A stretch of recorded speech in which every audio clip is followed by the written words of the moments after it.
ये जो पद्म चक्र है उसमें एक चक्र बनाया जाता है जी। और वो 360 डिग्री का होता है। ओके। और 12 राशियों का 30 डिग्री के हिसाब से हर एक राशि को 30 अंश देके 360 डिग्री का एक चक्र बनाता है और एक साल का एक चक्र होता है।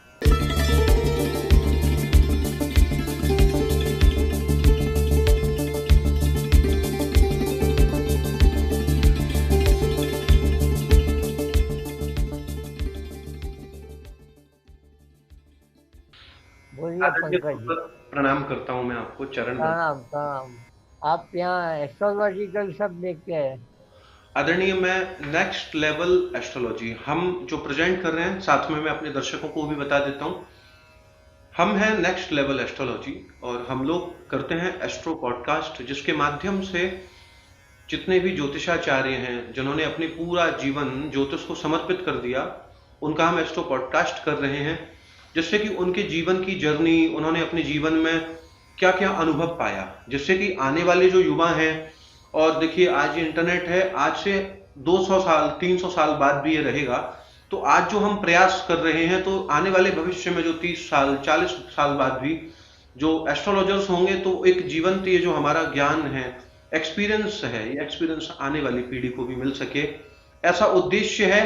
इस उद्देश्य का जो मुख्य जो इस उद्देश्य के जो वाहक हैं, उनका नाम है श्रीमान डॉक्टर रमेश गुप्ता जी। अत्यंत आध्यात्मिक प्रवृत्ति है उनकी, और उन्हीं के हम आज प्रतिनिधि हैं, और प्रतिनिधि बनकर के आज हम आपका इंटरव्यू कर रहे हैं। ओके, तो आई विल एंजॉय, मुझे मजा आएगा क्योंकि I am also from medical field.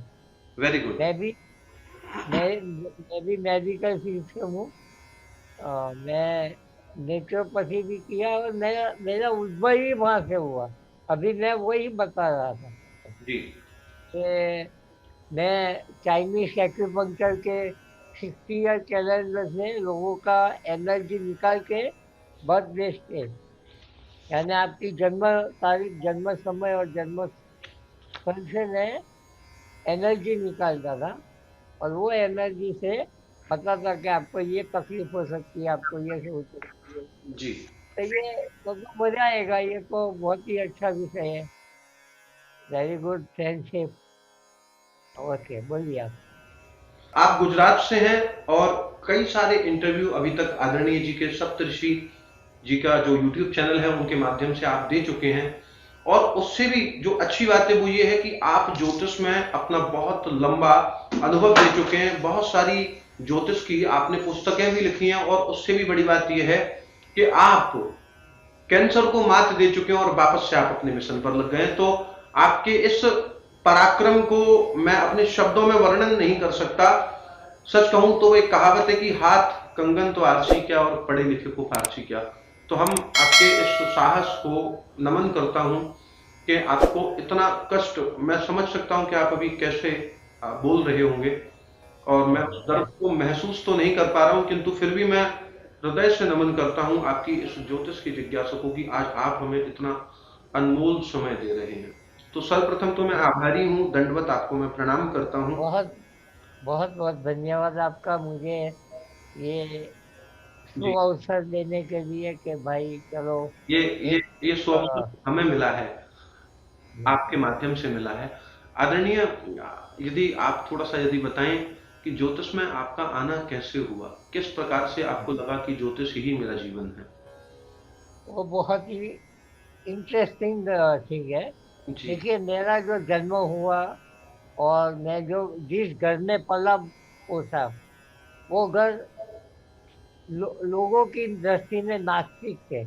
यानी हम कोई ऐसी एस्ट्रोलॉजी में भी विश्वास नहीं करते थे और घर में एस्ट्रोलॉजर का आना जाना भी नहीं रहता था, हम भी नहीं आते जाते रहते थे। जी। तो मेरा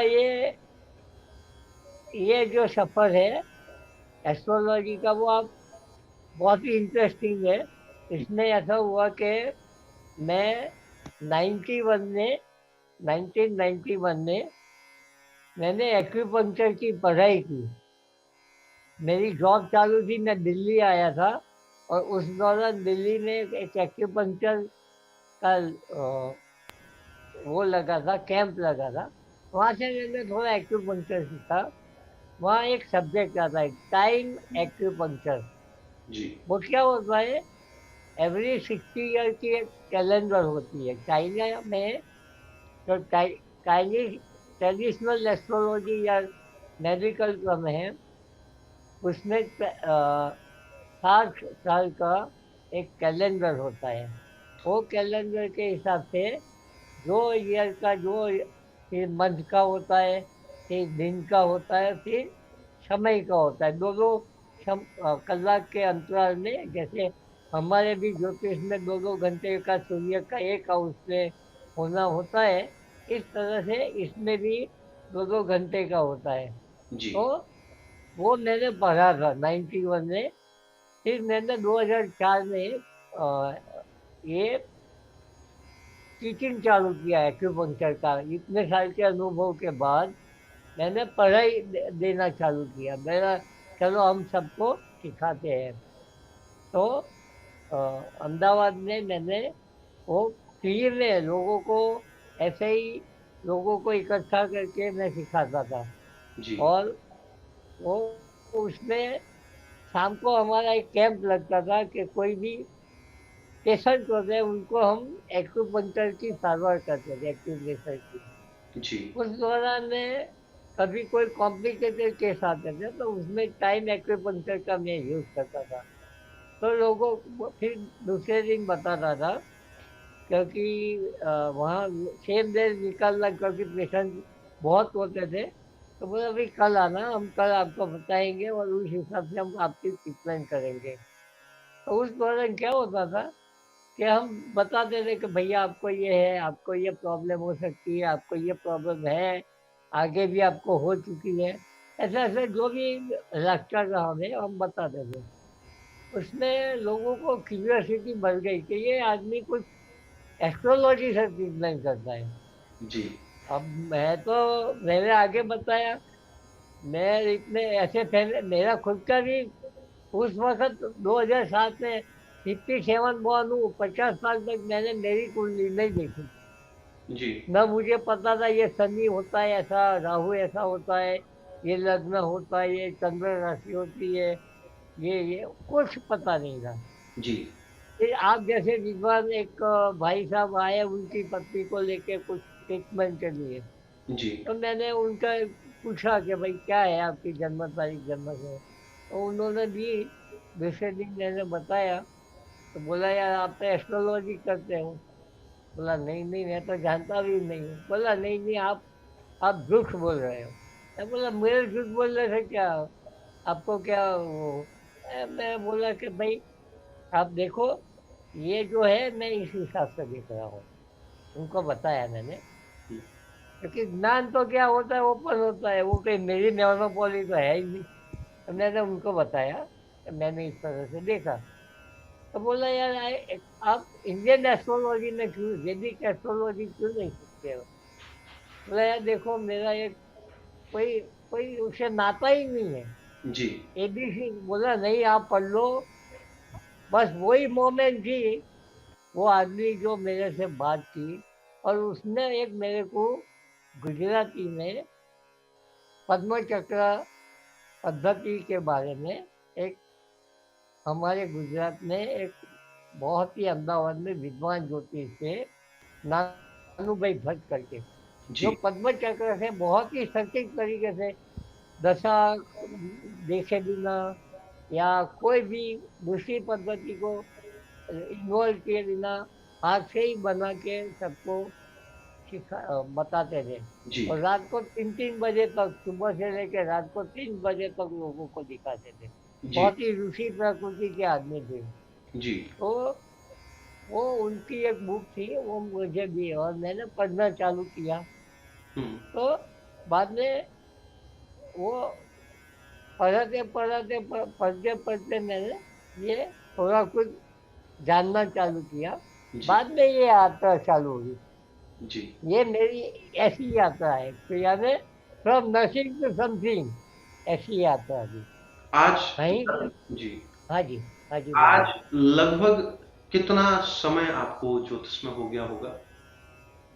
यार 2007 से गिन लीजिए, आज 13 14 साल हो गए एक्टिव एस्ट्रोलॉजी में। पता नहीं आगे भी कुछ हुआ होगा तो मैंने जाना नहीं होगा, यानी वो क्या बोलते हैं सब कॉन्शियस माइंड में कुछ होगा, पता नहीं। तभी तो ये विद्या तो सालों से नहीं गिनी जाती है, कितनी तपस्या के बाद आती है। कहाँ कोई जनरल ने कुछ काम किया होगा, अधूरा रह गया होगा, खुल गया अभी। वो चलता कारवां है ये तो, इट्स अ लॉन्ग जर्नी, कारवां है एक जी। दूसरे का। आदरणीय, आपके जीवन का कुछ विशेष अनुभव जब आपने कोई प्रिडिक्शन की हो और वो फलित हुई हो और उसके बाद में एकदम से आपको लगा हो कि अरे कुछ मिरेकल्स ऐसे आपके जीवन में रहे हो? इसमें एक जो मेरा विश्वास था कि अ, दो दो इंसिडेंट्स है जो मेरा पूरा जो एस्ट्रोलॉजी की नेगेटिविटी से पॉजिटिव की तरफ ले गया। हम्म। सबसे पहला तो मेरा वाइफ का उदाहरण, उनका जन्म समय ठीक नहीं था। जी। मैंने अपने हिसाब से दिमाग से उसकी जन्म लग्न फिक्स किया उसका, हम्म। और फिर बोला उसको कुछ प्रॉब्लम हो रही थी, तो मैं बोला देख तेरी ये जो प्रॉब्लम है 2 साल में सॉल्व हो जाएगी, लेकिन ये सॉल्व करते करते ये मिलेगा लेकिन ये चला जाएगा, यानी ये एक बड़ा ऑपरेशन आएगा और वो भी ब्रेन रिलेटेड होगा। हम्म। वो मैंने उनकी कुंडली देख के बताया। उस वक्त है एस्ट्रोलॉजी का ये पहला देखना मेरा, यानी वैदिक एस्ट्रोलॉजी से। जी। और उनके 2 साल के बाद, 2 नहीं 3 साल के बाद, वो जो उसको चाहिए था वो मिल गया। हम्म। उनको मकान, अपना खुद का मकान, यानी पुरखों का नहीं, खुद का, यानी मेरा जी। गौतम दरे का, वो मिल गया उसको। और लेकिन उसको ब्रेन ट्यूमर का ऑपरेशन कराना पड़ा। तो ओके। वो तब से वो बोल दिया तुमने पहले ही ऐसा बोला कि मुझे दिक्कत हो गई। लेकिन फिर क्या बोला, ये तो देखा भाग्य में था, जी। मैंने तो खाली बताया। ये दो इंसिडेंट्स ऐसे हैं जो मुझे प्रेरणा मिली कि भाई मैं कुछ बता सकता हूँ, राइट। क्योंकि वो कॉन्फिडेंस आ गया था कि भाई मैं बता जी। सकता हूँ। जी। और मेरी जो पद्म चक्र की पकड़ थी, जी। मैंने कुछ बहुत ही डीप में उसका स्टडी किया, जी। तो वो मुझे काम आने लगा। जी। फिर मैंने गैमिंग एस्ट्रोलॉजी भी सीखना चालू किया, बाद में तो अमेजिंग रिजल्ट, जी। बहुत ही। फिर बाद में बहुत सारे प्रिडिक्शन किए, उसमें कई लोगों को सक्सेस भी मिली, और फिर कॉन्फिडेंस बढ़ता गया और विश्वास भी बढ़ता गया। जी। आदरणीय, और सुपर, हाँ बोलिए। अ, पद्म चक्र का यदि सिद्धांत, यदि आप कुछ, यदि दर्शक गणों को यदि बताएं कि पद्म चक्र ज्योतिष में क्या विशेषता रखता है और पद्म चक्र के माध्यम से हम क्या स्पष्ट तरीके से जान सकते हैं सूक्ष्माति सूक्ष्म गणनाओं के साथ में?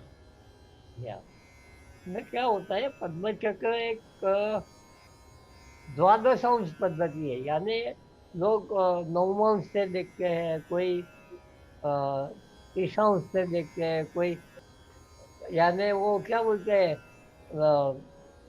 होरा लग्न से भी देखते हैं। अपनी अपनी जो पद्धतियाँ, उसमें ये जो पद्म चक्र है उसमें एक चक्र बनाया जाता है, जी। और वो 360 डिग्री का होता है। ओके। और 12 राशियों का 30 डिग्री के हिसाब से हर एक राशि को 30 अंश देके 360 डिग्री का एक चक्र बनाता है, और 1 साल का एक चक्र होता है। जी। समझे आप? जी। और ये जो है ये गोचर वर्ष को निकालने के लिए, जी। फिर गोचर मंथ निकालने के लिए, गोचर दिन निकालने के लिए, और प्रोग्रेस ईयर्स देखने के लिए, जी। यानी जन्म के साथ आपका लग्न भी, एक हाउस भी प्रोग्रेस करता है, और आपकी कई सारी चीजें, ग्रह, आपकी कुंडली के जो ग्रह होते हैं वो भी प्रोग्रेस करते हैं। इस तरह से पूरा एक कॉम्बिनेशन निकल आ जाता है। जी। तो वो लग्न और द्वादश दोनों एक साथ लेके जाते हैं। जी। यानी देखिए, आप आपको मैं एक सिंपल एग्जांपल देख रहा हूँ। मेरा जन्म लग्न वृषभ है। मेरा जन्म लग्न का जो डिग्री है वो 6 डिग्री 40 सेकंड का है। जी। यानी ये कर्क द्वादश अंश आ गया। वृषभ लग्न यानी वृषभ तीसरे स्थान में चला गया, यानी जी। कर्क लग्न, जी। कर्क द्वादश अंश आ गया। यानी मेरे कैरेक्टर में तीसरा भाव, क्योंकि वो तीसरे भाव की राशि हो गई जन्म लग्न, और अ, कर्क राशि। तो ये तीसरा घर यानी मूविंग, कम्युनिकेशन, ट्रैवलिंग। तो मैं आपको बताऊं, मेरा जीवन पूरे जीवन में ट्रैवलिंग ही रही है। जी। मेरा जॉब भी, पहले जब मैं स्ट्रीट जॉब में था तो मेरा हर रोज का 200 किलोमीटर का जाना और जी। घर पे आना वापिस। जी। ये ले 1977 से लेके 2019 तक, जब कोरोना आया तब से लेके मेरा हर रोज का 50 किलोमीटर से ज्यादा ट्रैवलिंग रहता था। जी। इतनी उम्र तक, जी। 64 तक मुझे यही करना पड़ा। जी। आप सोच सकते हैं कि कितना प्रभाव है तीसरे हाउस का। और कर्क राशि, वाह। यानी जॉब भी बहुत, कर्क राशि बहुत ही शॉर्ट टर्म की राशि होती है, चलित राशि है और शॉर्ट टर्म की है। तो मेरी जॉब भी 2-2 साल में बदल जाती थी। ओके। मैं खुद ही छोड़ देता था। क्यों? अब मैं बताऊं, यही पद्म चक्र की खासियत है। देखिए, वृषभ राशि स्थिर राशि है, समझे ना? तो जी। जॉब स्टेडी होनी चाहिए कि नहीं होनी चाहिए, अकॉर्डिंग टू पराशर, सही बात है। होनी चाहिए। लेकिन मेरी कर्क राशि के हिसाब से जॉब चेंज होती गई। ओके। तीसरा भाव भी बहुत ही चलित भाव होता है, यानी चेंजेस वाले होते हैं। और कर्क राशि भी चलित होती है और शॉर्ट होती है, छोटी, एकदम लघु राशि होती है। तो वो इस हिसाब से मेरी जॉब चेंज होती रही। अब देखिए, अब जॉब भी हो, जो दूसरा भी हो सकता है, किसी का मकान बदलता हो, किसी के कोई भी चीज बदलती हो, मेरा जॉब क्यों? क्योंकि चंद्रमा मेरा 10वें स्थान में है। यानी जॉब हो गई, और उसकी डिग्री, उसका द्वादश हाउस मेष में है।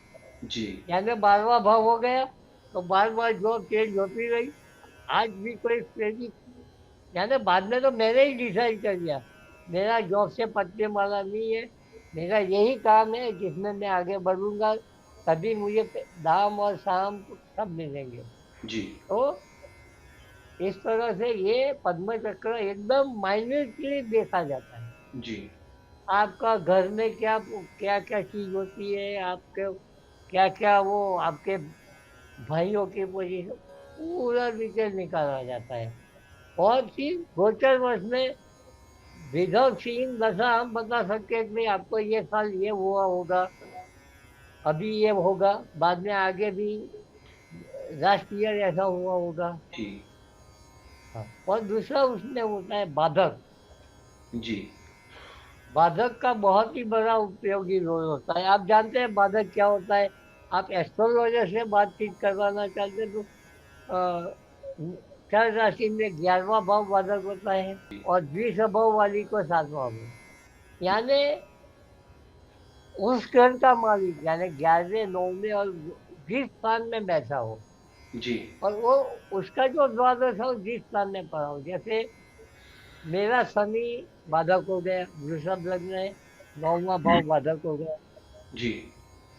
वो 7वें भाव में आया तो 7वें भाव में का विभव, और सप्तम भाव का भी भाव, जो शनि का जो द्वादश अंश होगा वो लग्न खुद है यानी वृषभ द्वादश होंगे, तो ये सब बहुत बाधक हो जाते हैं। जी। इसलिए ये चीज आप वो पूरी जिंदगी बाधा पहुंचाएगी वो चीज। जी। बिजली का भी ऊपर नीचे हो सकता है, जी। तो वो सब चीजें बहुत ही पावरफुल होती है। आपका वो ऊंच का है या नीच का है वो कुछ नहीं देखेगा। जी। अगर वो बाधा से जुड़ गया तो बाधा पहुंचाएगा ही। जी।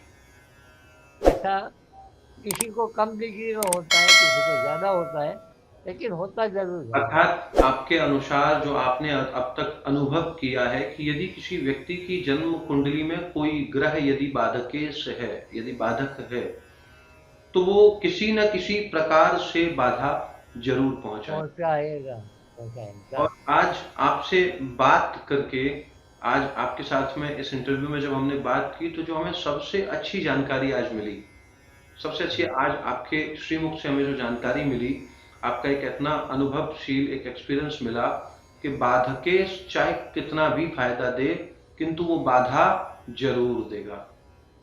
चलो, मैं आपको एक एक उदाहरण लेता हूँ। आप जी। किसी भी स्थिर राशि वाले का लग्न देख लीजिए, यानी चारों स्थिर राशियां है, जैसे वृषभ है, सिंह है, तो वो सब का आप देख लीजिए। हम्म। उनका जो ग्रोथ होता है वो स्लो होता है। ओके। क्योंकि नौवां भाव का मालिक बाधक है। भाग्य बहुत इतना नहीं खिलता है जितना चर लग्न वाले का होता है या द्विसभा वाले का होता है। तो ये एक एक इंडिकेशन है, ये जनरलाइज बोला मैंने। जी। कुंडली के हिसाब से अलग अलग हो सकते हैं। जी। वो श्लोक यानी उनके भाग्य में कुछ ना कुछ बाधाएं आती ही रहती है। जी। आपके अनुसार पूरे जीवन काल में ऐसा कौन सा ग्रह है जो जीवन के लिए सर्वाधिक महत्वपूर्ण है? देखिए, मेरे हिसाब से टू बी फ्रैंक, मैं अभी बहुत अपने स्पष्ट विचार रजू कर लूं, तो कोई ग्रह महत्वपूर्ण होता है, और सभी ग्रह महत्वपूर्ण होते हैं। जी। और उसका ग्रह भी ऐसा नहीं होता है कि वह हमेशा अच्छा फल देता है। जी। जी। और नीच का जो होता है ग्रह, वो भी कुछ खराब फल नहीं देता है। जी। इसमें मैंने पाया है कि जो ग्रह लग्न को आस्पेक्ट करता हो, जी। यानी अर्गला, जैमिनी अर्गला, जी। यानी मैं बताऊं, ये मेरा खुद का रिसर्च है। वो मैं अभी आगे उसका पूरा एक्सपोजिशन कुछ 200-300 कुंडलियों में अभ्यास करके बताऊंगा आपको। मैं ये बता दूं कि योगदा प्लेनेट, जिसको योगदा प्लेनेट बोलते हैं जैमिनी एस्ट्रोलॉजी में, जी। जो ग्रह जैमिनी एस्पेक्ट से एस्पेक्ट करता है लग्न को या सप्तम भाव को, जी। उसमें भी अगर वो चंद्र का राशियाधिपति हो जी। और वो लग्न को और चंद्र को एस्पेक्ट करे, वो भी बहुत ही महत्वपूर्ण हो जाता है। जी। और वो चाहे उच्च का हो या नीच का हो, तो उसे कोई फर्क नहीं पड़ता है। जी। बाद में वो नौमास में भी वही प्लेनेट लग्न को या सप्तम भाव को आश्रित करता है। जी। और वो भी अगर वो चंद्र का राशियाधिपति हो तो और भी अच्छा हो जाता है, यानी उसकी डिग्री बढ़ जाती है। जी। और वो अगर दृष्टिकोण लग्न में जी। वही ग्रह आश्रित करेंगे तो वो बहुत ही बढ़िया हो जाता है। तो उसको लग्न बना के आप वो प्लेनेट आपके जीवन को, उसकी दशाएं आपके जीवन को, जी। उसके त्रिकोण में बैठे हुए ग्रहों की दशा, त्रिकोण के जो ग्रह होते हैं जी। उसकी दशा हो, या उसके 9 3 11 में या केंद्र में बैठे हुए ग्रह हो, जी। और सभी की दशा आपके लिए बहुत ही बढ़िया जाएगी। तीव्रता यानी उसके क्वांटम के हिसाब से मिलेगा, वो अलग बात है, वो डिटेल कुंडली में देख सकते हैं, लेकिन वो अच्छा जाएगा। उसकी अंतर्दशाएं भी अच्छी जाएगी। या आप डिटेल में जाएंगे तो उसकी जो उस भाव से जब अ, गोचर ब्राह्मण कोई भी ग्रह करेगा जी। तो भी अच्छा जाने वो फलित ज्योतिष में जो भी सिद्धांत ये ग्रह को लागू होते हैं वो इस हिसाब से दशा की जाएगी। आज आपके इस माध्यम से, आपके इस इंटरव्यू के माध्यम से आज न जाने कितनी अच्छी इंफॉर्मेशन हमें मिली। साथ में आज आपका बहुत अच्छे कुछ शोध भी मुझे जीवन में मिले। और आपकी जो मुझे सबसे अच्छी बात लगी वो यह लगी कि ज्योतिष में ना कोई ग्रह उच्च का होता है, ना कोई ग्रह नीच का होता है। डिपेंड करता है कि कुंडली में वो आपको फल क्या देता है। ये आपसे वही। बहुत अच्छी बात मुझे सीखने के लिए मिली। और मैं बहुत आभारी हूँ कि आपके धन्यवाद। मार्गदर्शन की मुझे कुछ प्राप्ति हुई और इससे हम लोग नेक्स्ट लेवल तक पहुंचेंगे, ज्योतिष को एक नया आयाम दे पाए, ये हमारी महत्वाकांक्षा है। मेरा एक ही सिद्धांत है कि जब तक वो ज्ञान पुस्तकों से बाहर निकले और वो सही जन तक आए, जनता तक आए, जी। उसके लिए कोई भी, चाहे पराशर ज्योतिष हो, चाहे जैमिनी हो, चाहे नागी हो, चाहे कोई भी हो, जी। वेस्टर्न हो, केपी हो, जी। ताजिक हो, जो भी हो, जी। जब तक हम एक सिद्धांत को 50 कुंडलियों में नहीं देखे और उसमें सही नहीं पावे, तब तक मानने का नहीं, चाहे वो पराशर मुनि ने क्यों नहीं बोला हो। राइट। मैं तो ये मानता हूँ। बिल्कुल। मैं देख, तू कहता कानों सुनी, मैं कहता आंखों देखी। मैं जब आंखों से नहीं अपने हिसाब से देख पाता हूँ कि नहीं नहीं, ये सिद्धांत ये कुंडली में लागू है, ये कुंडली वाला है आदमी मेरे सामने देखा है और उसको ये हो रहा है, मैं देख रहा हूँ। 300 साल पहले की पुरानी में न किसी को सही का पता लगता है, खाली केवल लिखी हुई बात सुनी जाती है, देखी जाती है, जबकि ये तो मेरे सामने ही है। तो वो सच है और मैं यही सिद्धांत पे आगे चल रहा हूँ। और मैंने मेरे जितने भी आप आर्टिकल पढ़ेंगे या वीडियो देखेंगे, मैं लाइव एग्जांपल देता हूँ। मेरा हमेशा लाइव एग्जांपल की बात रहती है। तो ये हिसाब से हमें बड़ों का ज्ञान तो जरूर लेना चाहिए और आगे बढ़ाना भी चाहिए, लेकिन सोच समझ के अपना खुद का वो ब्लाइंडली फॉलो करना नहीं है। जी। केवल वो सही है वो निकाल के उसको सही तरीके से, अगर उसमें कुछ ज़्यादा ऊपर नीचे करना है तो भी कर सकते जी। बहुत बहुत आभारी हूँ मैं आपका। और हैं। मैं आपका आपको भी बहुत आभार। नमन करता हूँ, मैं आपको प्रणाम करता हूँ। इसी प्रकार से आपका मार्गदर्शन हमें सदैव मिलता रहे। बहुत धन्यवाद आपका भी। आपके इस मिशन में आपको खूब खूब सफलता मिले बहुत और धन्यवाद। बहुत लोगों से जुड़े, ऐसी मेरी जी। शुभकामनाएं हैं। बहुत बिल्कुल। बहुत धन्यवाद।